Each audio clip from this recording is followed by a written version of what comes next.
If you get coronavirus, are you likely going to die from it?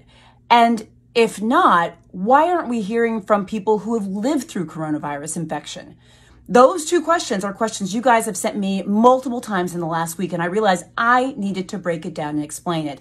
I'm Dr. Jen Caudle. I'm a family physician doing videos on coronavirus every single day to answer your questions. First of all, guys, let me put your mind at ease. If you get coronavirus, you are not likely to die from complications of coronavirus, okay? In fact, 80% of people who get coronavirus only have mild to moderate symptoms at best. Most people by far not only live, but they live and they do very well. It's only a very small percentage of people that go on to have complications and actually die from the condition. So please understand that getting coronavirus does not mean you're necessarily going to die.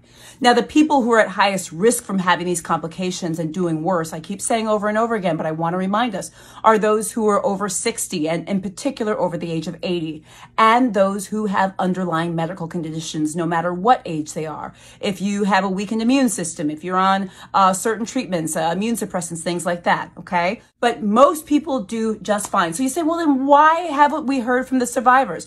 The news keeps talking about how bad this is, but where's the good news? Why aren't you telling me? Why aren't you giving me stories about people who survive? And that's what you guys are saying to me. Why aren't you hearing about survivors? I think some of the reason is that we haven't diagnosed all the people in this country with it. You know that we have a shortage of diagnostic kits and tests, so we don't know everyone who has it. And it is possible to have such mild symptoms you may not even know you have coronavirus. But let me give you a couple of facts. First of all, okay, generally the symptoms of coronavirus start a couple days, 2 to 5 days or so after you get exposed. However, they can come up to 14 days after exposure. The most common symptoms are fever, shortness of breath, and cough, but you can also get symptoms that remind you of a cold or the flu, things like nasal congestion or stuffy nose. You may get body aches, things like that, okay? But most people, 80% of people have mild to moderate disease, and they will recover from their symptoms after 1 to 2 weeks, which is wonderful. Now, those who have more severe symptoms, they may take up to 6 weeks or maybe even a little longer to recover, but the vast majority of people are likely to recover after a couple of weeks. You also asked me, so how would someone treat it? If I got it, what does my family need to do for me? What do I need to do for my kids? Well, it's supportive treatment, guys. That's acetaminophen, which is Tylenol, ibuprofen, which is Motrin, or products like that to help with fever and muscle aches.